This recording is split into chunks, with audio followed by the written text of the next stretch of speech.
బహుముఖ ప్రజ్ఞాశాలి ప్రసిద్ధ సినీ నటుడు కోటా శ్రీనివాసరావు కన్నుమూశారు.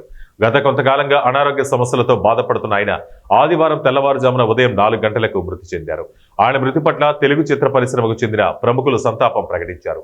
కోటా శ్రీనివాసరావు ప్రస్థానం తెలుగు సినీ చరిత్రలో ఒక సువర్ణ అధ్యాయం.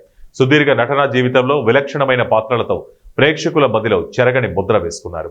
జూలై 10, 1942 కృష్ణా జిల్లా కంకిపాడులో కోటా సీతారామాంజనేయులకి జన్మించారు.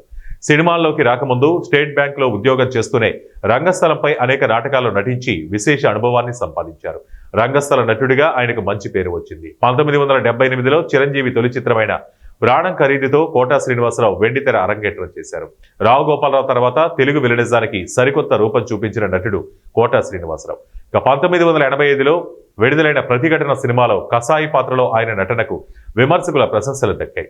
ఈ సినిమా ఆయన కెరీర్కు ఒక మైలురాయిగా నిలిచింది. అహంకారి, గణేష్, శత్రువు, శివ, వందేమాతరం వంటి అనేక చిత్రాలలో ప్రతినాయకుడిగా నటించి తనదైన మార్క్ నటనతో ప్రేక్షకులను భయపెట్టారు.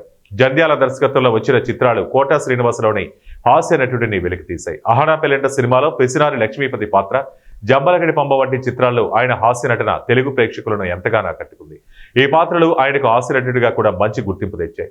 కేవలం విలన్ గా, హాస్య నటుడిగానే కాకుండా సహాయ నటుడిగా, క్యారెక్టర్ ఆర్టిస్ట్ గా కూడా 100 సినిమాలు నటించి మెప్పించారు. తండ్రి, బాబాయ్, పెద్ద మనిషి, రాజకీయ నాయకుడు, పిసినిగొట్టు, ఆదరించే తాతయ్య వంటి ఎన్నో విభిన్న పాత్రలో ఇట్టే ఒదిగిపోయారు. అత్తారింటికి దారేది, దూకుడు, సర్కార్, బొమ్మరిల్లు, అతడు, ఠాగూర్, ఈడియట్, స్టూడెంట్ నెంబర్ వంటి చిత్రాల్లో ఆయన పాత్రలు గుర్తుండిపోయాయి. తెలుగులోని వివిధ మాండలికాలను తెలంగాణ, శ్రీకాకుళం, గోదావరిలో అనర్గళంగా మాట్లాడగల సామర్థ్యం ఆయన ప్రత్యేకత. పాత్రకు తగ్గట్టు యాసను పలికించి సహజత్వాన్ని తీసుకొచ్చారు.